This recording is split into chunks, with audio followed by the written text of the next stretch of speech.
Olá, boa noite. Sejam todos muito bem-vindos ao nosso Evangelho no Lar, aqui pelo Ilha de Luz. Eu me chamo Paulo Cândido e estarei acompanhando você durante todo o Evangelho, junto com a equipe espiritual que se encontra na sua casa, para fazer essa limpeza energética, essa limpeza espiritual em você. Essa equipe também veio fluidificar a sua água, aplicar passes e anotar os nomes da sua lista de vibração. Se você ainda não pegou a sua água, dá um pulinho lá na cozinha, pega seu copo, sua garrafa, deixa aí próximo de você, para que ela possa ir absorvendo essa energia maravilhosa do Evangelho. Procure também manter seus pensamentos elevados, a sua concentração, para você não atrapalhar essa equipe. E se você está aqui pela primeira vez no Ilha de Luz, seja muito bem-vindo, seja muito bem-vinda. Eu sugiro que você pegue um papel e uma caneta e faça uma lista de vibração. Essa lista de vibração é uma lista com o nome de pessoas queridas, encarnadas ou desencarnadas, que você gostaria que fossem amparadas pela espiritualidade nessa noite de hoje. Caso você não saiba o nome completo, você coloca até onde você sabe, mesmo que seja apenas o primeiro nome. Logo após a nossa conversa de hoje, que vamos falar sobre o céu, nós teremos a nossa vibração e a nossa fluidificação. Então sejam todos muito bem-vindos ao nosso Evangelho no Lar dessa noite de quinta-feira, dia 10 de novembro. Muito bom ter todos vocês por aqui. Já deixa seu like, já deixa o seu gostei, para que o YouTube entenda que ele deve compartilhar essa live com mais pessoas e assim a gente consegue fazer com que a luz, que o Evangelho no Lar chegue a mais pessoas que estão precisando dessa luz em casa, estão precisando dedicar um momento da vida delas para esse momento de reflexão, esse momento de autoconhecimento. Então nessa noite nós vamos falar sobre o céu. É um capítulo que está lá no livro Justiça Divina, que estuda a coletânea da codificação de Kardec. Mas vamos falar sobre o nosso exórdio dessa noite, para a gente ir harmonizando a nossa casa, ir respirando e colocando a cabeça no lugar. Vamos falar sobre a conquista da paixão no nosso exórdio. Esse capítulo está lá no Ceifa de Luz, esse livro que faz parte da coleção Fonte Viva. Recomendo a todos vocês que tenham pelo menos um dos livros da coleção Fonte Viva em casa. Então veja só, é uma passagem de Paulo, lá na primeira epístola de Timóteo, capítulo 4, versículo 7. Exercita-te pessoalmente na piedade. E olha o que Paulo fala logo no primeiro parágrafo. Não se conhece nenhuma conquista que chegasse ao espírito sem o apoio na prática. Ele está repetindo, Emmanuel está repetindo para a gente algo que a gente vem batendo sempre nessa tecla. Sem a prática, não tem como você conquistar essa virtude. Porque olha o que Emmanuel fala. Não se conhece, né? Olha, nunca ouvi falar de um espírito, né, de um espírito que tenha conquistado alguma coisa sem colocar em prática. É basicamente isso que Emmanuel fala para a gente. Olha, até agora não conheci nenhum espírito que tenha conquistado alguma coisa sem colocar em prática aquela coisa. Um grande intérprete da música não se manteria nessa definição sem longos exercícios com base na disciplina. Um campeão nas lides esportivas não consegue destacar-se simplesmente sonhando com vitórias. Nos dons espirituais, os princípios que nos regem as aquisições são os mesmos. Se quisermos que a piedade nos ilumine, é imperioso exercitar a compreensão. E compreensão não vem a nós sem que façamos esforço para isso. Aceitemos assim as nossas dificuldades por ocasiões preciosas de ensino, sobretudo no relacionamento uns com os outros. Nesse sentido, os que nos contrariam se nos mostram como os melhores instrutores. Se alguém comete uma falta, reflitamos na doença mental que lhe terá ditado o comportamento. Se um amigo nos abandona, imaginemos quanto haverá sofrido no processo da incompreensão que o levou a se afastar.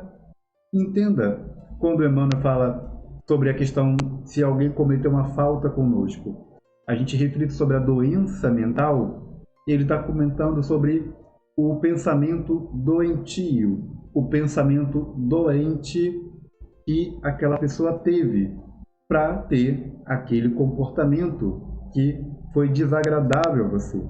Afinal, um comportamento desagradável só pode vir de pensamentos desagradáveis, pensamentos doentes. O que geralmente a gente vê a espiritualidade falando daqueles espíritos que estão lá no umbral, né? Entendam, vejam eles como espíritos doentes, né? E vejam eles como espíritos doentes e que um dia eles estarão curados, e no dia que eles estiverem curados não farão mais parte daquele ambiente. Então, quando Emmanuel fala para a gente que se alguém cometeu uma falta com a gente, né, fez algo que nos machucou, a gente reflita sobre a doença mental, ele está dizendo, olha, reflita o que passou pela cabeça daquela pessoa para que ela tenha feito aquilo com você. Né? Se um amigo te abandonou, imagine o que será que aconteceu que levou ele a se afastar de você. O que será que aconteceu na vida dele que fez com que tivesse essa incompreensão, ele tivesse esse momento de que, olha, vou me afastar, vou abandonar tal coisa. Entende? Nós temos que buscar entender o que aconteceu. Pensa na insatisfação enfermiça dos que se fazem perseguidores, ou na dor dos que se entregam a esse ou aquele tipo de culpa. Compaixão é a porta que nos abre no sentimento para a luz do verdadeiro amor. Entretanto, notemos, ninguém adquire a piedade sem construí-la. Volto mais uma vez a falar, é necessário colocar em prática. De você tentar entender o que está acontecendo, né? O que levou fulano ou fulana a desistir da faculdade? O que será que aconteceu que fez fulana não querer mais aquele relacionamento, aquele namoro? Então, a gente precisa tentar entender e falar, olha, independente do que tenha acontecido, é uma escolha dela. É uma escolha dela. Então, ela tem um livre-arbítrio de ir e vir, subir e descer. É o livre-arbítrio dela, então temos que respeitar. Mas temos que nos colocar à disposição de chegar e conversar com a pessoa, de falar, olha, está tudo bem, precisando de alguma ajuda. O que aconteceu que você abandonou tal coisa? A pessoa pode te dar alguma explicação ou simplesmente falar, olha, porque eu quis. Está tudo bem. Então, quando você precisar de alguma coisa, só me procurar e a gente conversa, vai tomar um sorvete, A gente tem que se colocar à disposição. Mas veja o que Emmanuel fala, é muito claro desde o início, de que, olha, não conheço nenhum espírito que conquistou determinada coisa sem a prática. Aí volto a dizer o que a gente estava conversando hoje no café, mais cedo. Olha, é como se o Emmanuel estivesse falando, olha, eu não conheço nenhum espírito que tenha conquistado o amor sem amar. E quem assistiu o café hoje mais cedo vai entender por que eu estou falando isso. Então, eu não conheci nenhum espírito que foi feliz sem antes ter colocado a felicidade em prática, sem ter feito outras pessoas felizes. Então, Emmanuel repete isso para a gente de milhões de formas diferentes, basta que a gente coloque em prática na nossa vida. Uma boa noite para vocês que chegaram por aqui durante o nosso exórdio, sejam muito bem-vindos e, volto a dizer, coloque em prática. Tudo aquilo que nós desejamos tem apenas uma coisa que separa a gente do resultado, é a prática. Simples isso, simplesmente isso. Praticou, você alcança. E não é praticar uma única vez, né? Vale repetir, é praticar de uma forma repetitiva, de uma forma constante, Não é porque você fez uma vez que você vai acreditar que é merecedor de uma coisa. Tem que repetir, repetir, repetir, até mesmo para que você prove para você que é realmente aquilo que você deseja. Porque como eu posso dizer que eu quero a paz mundial se eu tive um gesto de paz no meio de 20 de guerra? Então, eu preciso que todos os meus atos, ou pelo menos a grande maioria deles, seja de paz. E eu estou trabalhando para aquele que ainda não é de paz, eu corrigir aquele ato. Mas entenda, eu tenho os meus atos, minhas palavras, tudo tem que transcender isso, tem que transparecer isso. De que, olha, a gente percebe que fulano é uma pessoa pacífica porque, olha, pela forma como ele fala, pela forma como ele age, ele é uma pessoa amorosa, porque olha como ele trata as pessoas. Então, nós precisamos tirar de dentro para fora o que nós realmente somos, o que nós realmente desejamos das pessoas e para as pessoas. Então, feito o nosso exórdio dessa noite, veja se você já pegou o seu copo com água, sua garrafa, já deixou aí do seu lado, para que ela possa ser fluidificada. E faça a sua lista de vibração, dedique o Evangelho no lar para uma pessoa, para uma situação, para o seu relacionamento com uma pessoa, para que receba muita luz e tudo se resolva, tá bom? Então, vamos fazer uma oração para a gente poder iniciar o nosso estudo sobre o céu, tudo maravilhoso, para que a gente possa trazer muita luz para dentro da nossa casa. Então, feche seus olhos, eleve seus pensamentos e vamos pedir para Jesus que o céu se faça dentro do nosso lar. Que nossa casa se transforme no verdadeiro paraíso. Mas que a gente entenda que para nossa casa se transformar num paraíso, o paraíso deve existir dentro de cada uma das pessoas que moram naquele lar. Se você quer transformar a sua casa num ambiente pacífico, num ambiente amoroso, num ambiente harmonioso, você precisa ter essas virtudes, essas qualidades dentro de você, dentro de cada um que mora dentro dessa casa, ou pelo menos na maioria dos que moram nessa casa. Então, quando nós pedimos a Jesus que a nossa casa seja transformada no paraíso, eu automaticamente estou me comprometendo com o próprio Cristo de que esse paraíso será instalado primeiramente dentro de mim. Então eu pergunto a vocês essa noite: vocês estão dispostos a instalar primeiramente dentro de vocês aquilo que vocês desejam no seu exterior? Para vocês que desejam paz dentro de casa, vocês se comprometem com Cristo de ter essa paz dentro de vocês em primeiro lugar? Então que nessa noite a gente pense muito bem no que nós desejamos para a nossa vida, para a nossa casa, sabendo que o primeiro compromisso é ter aquilo que nós buscamos do lado de fora, dentro da gente.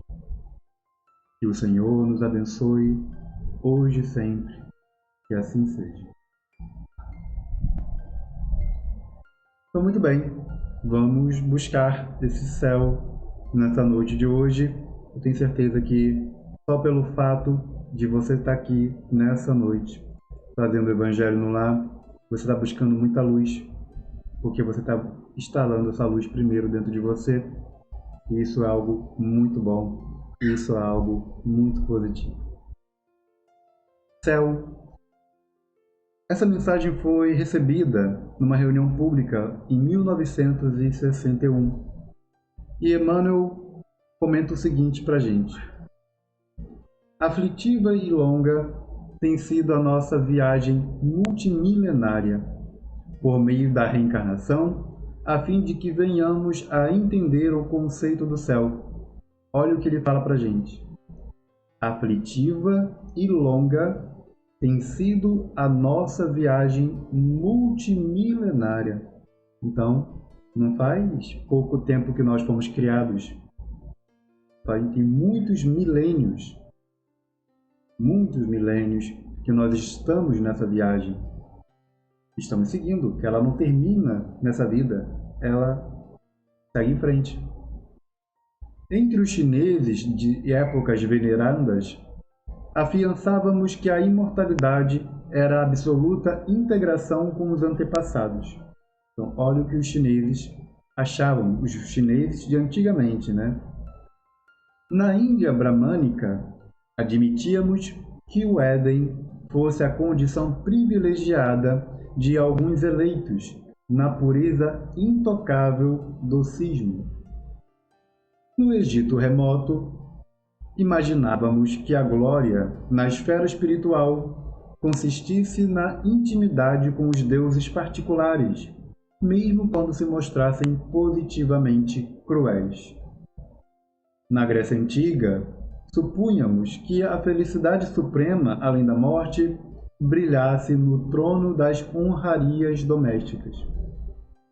Com gauleses e romanos, incas e astecas, tínhamos figurações especiais do paraíso, e ainda ontem acreditávamos que o céu fosse região deleitosa em que Deus, teologicamente transformado em caprichoso patriarca, vivesse condecorando os filhos oportunistas que evidenciassem mais ampla inteligência no campeonato da adulação. De existência em existência, entretanto, aprendemos hoje que a vida se espraia, triunfante, em todos os domínios universais do sem-fim, que a matéria assume estados diversos de fluidez e condensação, que os mundos se multiplicam infinitamente no plano cósmico, que cada espírito permanece em determinado momento evolutivo e que, por isso, o céu, em essência, é um estado de alma que varia conforme a visão interior de cada um. Olha que coisa bonita, né? E que, como isso já é muito bem difundido, de que o céu é um estado de alma e que a gente vai realmente se reunir com aquele determinado grupo de pessoas, porque nós estamos naquele estado. Quando a Patrícia chega lá na colônia espiritual que ela estava, lá no Violeta na Janela, ela recebe um convite de uma pessoa que ela nunca tinha visto na vida para ir para o teatro. E ela fica meio receosa. E a avó dela diz: não, ela vai sim, pode deixar que ela vai. E aí o rapaz foi embora e a avó dela fala: Patrícia, você não precisa ter medo de ninguém. Ninguém vai te fazer mal aqui. Está todo mundo desejando a mesma coisa. Então o que ela quis dizer? Eu falo: olha, você não está mais na Terra onde tem aquela mistura de pessoas boas e ruins. Você está num lugar onde está afinado, está alinhado com a tua alma. Um lugar bom. Se você é uma pessoa boa, você está num lugar com outras pessoas boas. Se você é uma pessoa ruim, você vai estar no lugar com pessoas ruins. Aí sim você precisa ter medo, porque você sabe do que você é capaz. E se você sabe do que você é capaz, você vai imaginar que se você está naquele lugar, as outras pessoas também são capazes de fazer exatamente a mesma coisa que você. E aí isso dá o medo de que você pode ser traído, pode ser colocado para trás, pode ser morto a qualquer momento, pode ser torturado a qualquer momento, porque seria algo que você faria. Então, quando é dito para gente que o céu em essência é um estado da alma que varia conforme a visão interior de cada um, a gente começa a entender melhor como pessoas dentro da mesma casa têm formas de viver tão diferentes. Pessoas morando na mesma casa, saem para trabalhar, quando voltam, quando estão ali em volta da mesa do jantar, uma vai dizer: o meu dia foi um inferno. A outra vai dizer: o meu dia hoje foi maravilhoso. E olha, elas estão ali juntas, no mesmo lugar, jantando, e uma se sente no inferno e a outra se sente no céu. Por quê? Algo aconteceu ao longo do dia que mexeu com o estado de espírito, mexeu com o estado de alma daquela pessoa. Para irritá-la, para tirar a harmonia dela, e o outro para torná-la mais feliz. Então veja como nós encontramos o céu e o inferno convivendo dentro da mesma casa. Talvez você tenha isso na sua casa. O céu e o inferno dentro do mesmo quarto, dentro da mesma sala. Então, é por esse motivo que Allan Kardec pergunta e responde: nessa imensidade ilimitada, onde está o céu? Em toda parte. Nenhum contorno lhe traça limites. Os mundos superiores são as últimas estações do seu caminho, que as virtudes franqueiam e os vícios interditam. E foi ainda por essa mesma razão que, prevenindo-nos para compreender as realidades da natureza do grande porvir, ensinou-nos Jesus claramente: o reino de Deus está dentro de vós. Agora vocês entendem por que Jesus falou isso? Que o reino de Deus está dentro de vós? Por quê? Se você trabalha o seu dia a dia, a sua vida, para fazer o bem ao próximo, de ser uma pessoa caridosa, ser uma pessoa amorosa, de transformar a vida dos outros num paraíso, é lógico que você tem esse paraíso dentro de você. Você já pensou, por acaso, você consegue imaginar uma pessoa que tem um inferno dentro dela? Ela vai conseguir, por acaso, oferecer o paraíso a alguém? Pense nisso. Você acha que uma pessoa que tem o inferno dentro dela, ela vai oferecer o paraíso a alguém? É claro que não, porque a gente só pode oferecer aquilo que a gente tem. Agora, se eu tenho o paraíso dentro de mim, eu posso oferecer uma visão, um vislumbre desse paraíso, mesmo se a outra pessoa estiver vivendo no inferno. Eu posso dizer: não vá por esse caminho, não adianta você brigar, não adianta isso, aquilo outro. E a pessoa vai estar querendo o inferno, e você tentando mostrar a ela o paraíso. Mas entenda, você está num lugar, a pessoa está no outro, e ela está mostrando o inferno dela, e você está mostrando o paraíso em você. E vai permanecer aquilo que for mais forte naquele momento, naquilo que a pessoa mais desejar. Se a pessoa que está no inferno o desejo dela é se acalmar, ficar bem, ela vai permitir que, mesmo todo aquele estresse, ela vai se permitir ser influenciada positivamente pela outra pessoa. Agora, se a outra pessoa que está no paraíso, ela se deixa desequilibrar pelo inferno, ela vai sentir algumas nuances desse inferno na vida dela, mas provavelmente ela vai ter um equilíbrio maior e vai conseguir voltar para o céu muito mais rápido. Talvez isso não aconteça com quem está no inferno, porque talvez ela não conheça esse estado de paz. Nem sempre a pessoa conhece esse estado de paz, e por isso que ela fica angustiada. Quando a gente fala: tenha calma, a pessoa fala: mas eu não sei o que é calma. Eu não sei. E aí você vê as pessoas com medo. Você vê as pessoas com medo. Quando a calma chega na vida da pessoa, a pessoa fala: olha, tem alguma coisa errada, eu não consigo, tem alguma coisa acontecendo. Isso é o inferno dela borbulhando porque ela não consegue vislumbrar o paraíso, porque é algo muito distante. Ela assim, eu nunca consegui, nunca tive uma casa pacífica. Chega a ser estranho, é como se fosse a pessoa estivesse sentindo um estranho no ninho, sabe? Imagina você, imagina quando a gente encontra uma pessoa e começa a se relacionar com uma pessoa, né? Um rapaz conhece uma menina lá, vice-versa, nesses aplicativos de, de Tinder, coisas do tipo.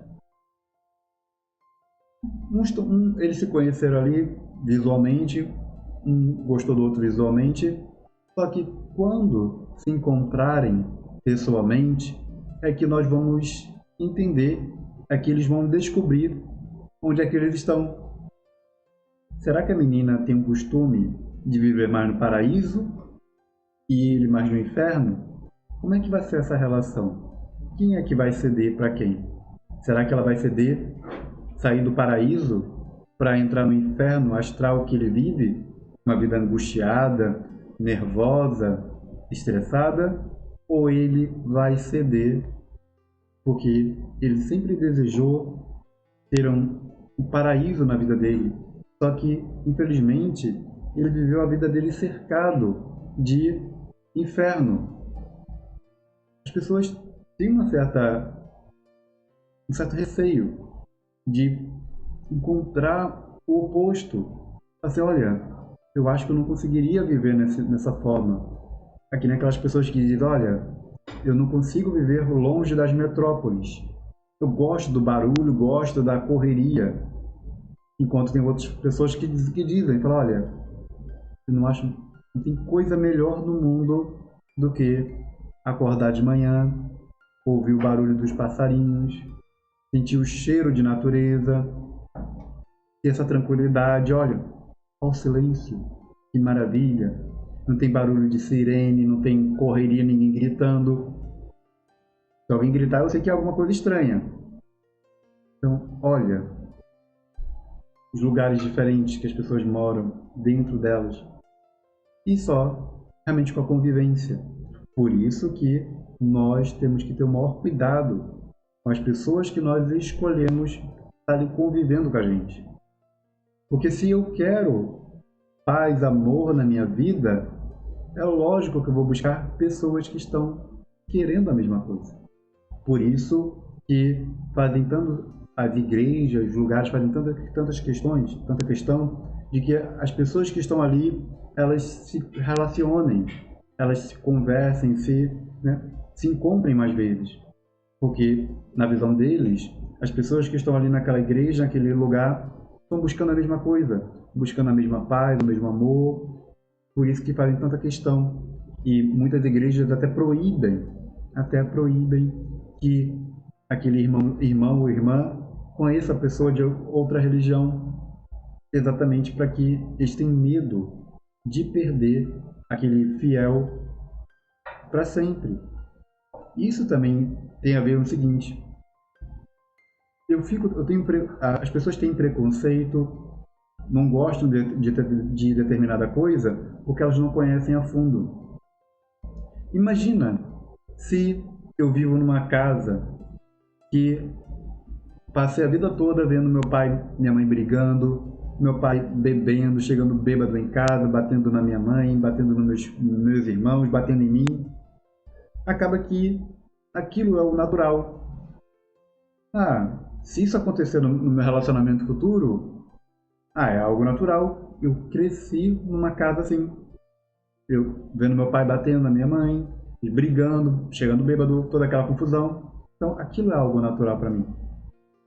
Só que, a partir do momento que eu começo a conhecer pessoas que mostram para mim de que, olha, essa coisa de pai chegando bêbado, batendo na mãe, batendo em vocês, isso não é normal não. Isso que está acontecendo com você não pode acontecer. Aí começa a dar aquela confusão de que, mas poxa, é sério que isso não é verdade? Né? É sério? Vou dar um exemplo que aconteceu com a minha filha. Uma menina que, coleguinha de turma dela, A realidade dela era qual? O pai vive separado da mãe. Aquilo para ela era normal. Afinal, muitas amiguinhas dela ao redor também viviam dessa mesma forma. A mãe de um lado, o pai do outro. Então, para ela, aquilo era normal. E aí, qual foi a pergunta que essa menininha, amiga da minha filha, fez para ela? Você mora com quem? Você mora com seu pai ou com sua mãe? Minha filha, que vive uma realidade totalmente diferente da dela, falou assim, ué, eu moro com os dois. Entendem? Como para a gente pode ser normal uma coisa e para o outro ser algo totalmente diferente? Ela não perguntou com maldade. Ela já estava programada para isso. Por quê? Para ela é muito mais natural o pai e a mãe viverem separados do que ela não tem grandes exemplos, ela não está acostumada dos amiguinhos e amiguinhas terem pais morando juntos. Então é óbvio que eu vou perguntar, você mora com quem? Com seu pai ou com sua mãe? Porque não é normal encontrar um amiguinho que more com os dois, que os pais sejam juntos. Então isso mostra muita realidade pra gente sobre as coisas de uma pessoa que você começa a se relacionar e falar, olha, para mim o certo, o normal é isso aqui. E a pessoa que foi criada num ambiente muito diferente vai dizer, nada disso, nada disso. Eu não vou ter um filho com você para que ele seja criado com esse pensamento, de jeito algum. Eu sou totalmente contra esse tipo de coisa. De repente a pessoa foi criada numa casa onde ninguém usava drogas nem nada e o rapaz vem usando drogas. E ele fala assim, olha, você usa isso? Então, olha, infelizmente não vai dar pra gente continuar junto não, porque não combina comigo, não tem nada a ver comigo. Eu não quero estar me relacionando com uma pessoa que usa esse tipo de coisa, tá bom? Mas eu gosto de você, se você gosta de mim, se você quer ficar comigo, você vai ter que abandonar isso. Ou então segue tua vida, porque eu não vou me relacionar com uma pessoa que usa tal coisa. Porque imagina no futuro, a gente tendo filho e você continua usando essa porcaria. Qual é o exemplo que eu vou dar pro meu filho? Não é isso que eu quero.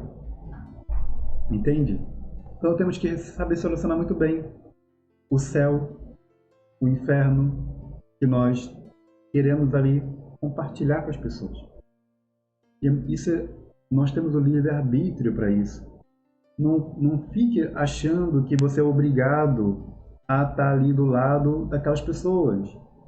Você pode mostrar o paraíso e convidar. Se a pessoa não quiser, deixa ela lá. Deixa ela seguir o caminho dela. Mas você não é obrigado a viver no inferno que não é seu. Entende? Você não é obrigado a viver num inferno que não é seu. Simples assim. Você tem um livre-arbítrio. Você tem a sua responsabilidade com as pessoas. Mas você tem uma responsabilidade ainda maior com você. É você em primeiro lugar. Se você vê as pessoas indo na direção do precipício, que você seja o primeiro a dizer, olha, o caminho é esse aqui, viu? Vocês estão indo para esse lugar aí, tá todo mundo caindo. Tá vendo todo mundo caindo? Olha, o caminho é para cá. Quem quiser que me siga. E aí você vai para o outro lado. Mesmo que você vá andando sozinho por algum tempo, vai chegar alguém que fala, olha, realmente o povo está caindo ali. Eu não quero isso para mim, não. Fulano já está lá na frente, já foi para aquele lado de lá. E ele não caiu até agora, então vamos para o outro lado. Às vezes, para mudar toda uma cultura de uma família, é preciso que alguém dê esse pontapé inicial. E geralmente, essas pessoas que dão o pontapé inicial são chamadas de ovelha negra. Né? Ele é a ovelha negra da família. Todo mundo sempre fez isso, e ele foi fazer tal coisa. Talvez esse ovelha negra seja a pessoa que vai estar reconstruindo a família, mostrando um novo caminho, enquanto os outros estão tudo caindo no mesmo erro. Então, reflita sobre o céu sobre esse estado interior, esse estado da tua alma. Qual o estado que você quer viver? Lembre-se, é o estado de alma que vai dizer para onde você vai quando você partir daqui para o plano espiritual. Então vamos agora para a nossa vibração. Pegue sua lista de vibração, veja os nomes de pessoas queridas, encarnadas e desencarnadas que você colocou na sua lista. E procure lembrar dos momentos felizes que vocês viveram juntos. Para você que está aqui pela primeira vez no Ilha de Luz, a nossa vibração começa com este sino.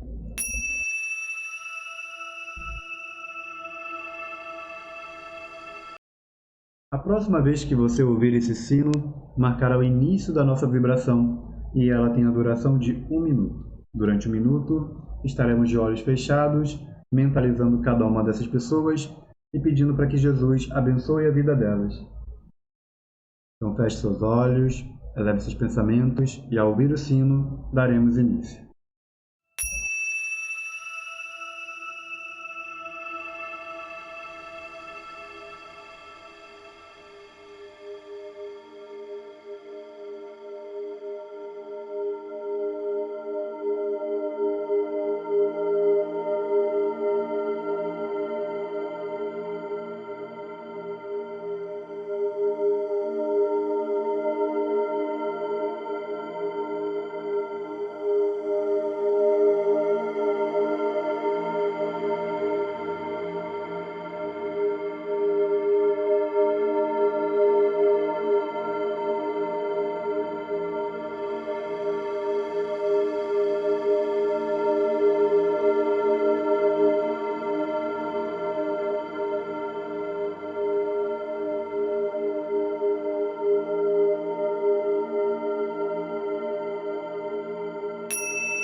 Muito bem, vamos para a nossa fluidificação.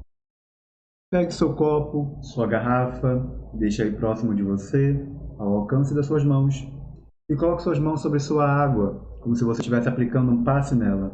E imagine que seu anjo da guarda, que a equipe espiritual que está com você nessa noite, todos eles estão com as mãos sobre sua água, transmitindo muita luz e muito amor.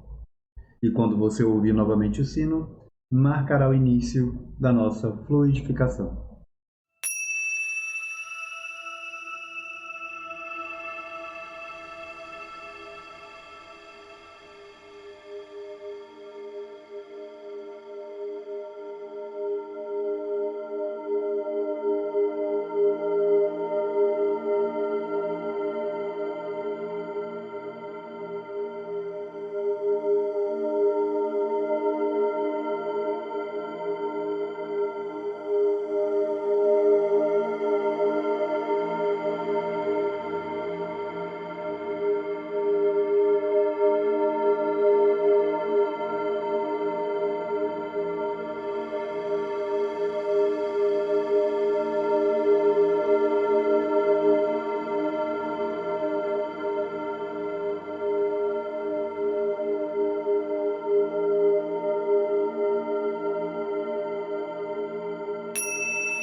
Muito bem, vamos beber a nossa água fluidificada.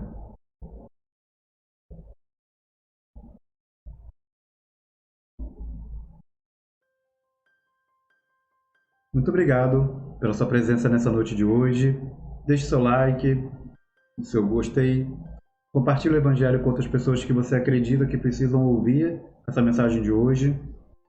Se você está aqui pela primeira vez no Ilha de Luz, se inscreva aqui no canal para acompanhar nossos evangelhos e torne-se membro do Ilha de Luz para você acompanhar nossos estudos que acontecem todos os sábados às 3 horas da tarde no nosso grupo do WhatsApp, no link que é enviado no grupo do WhatsApp.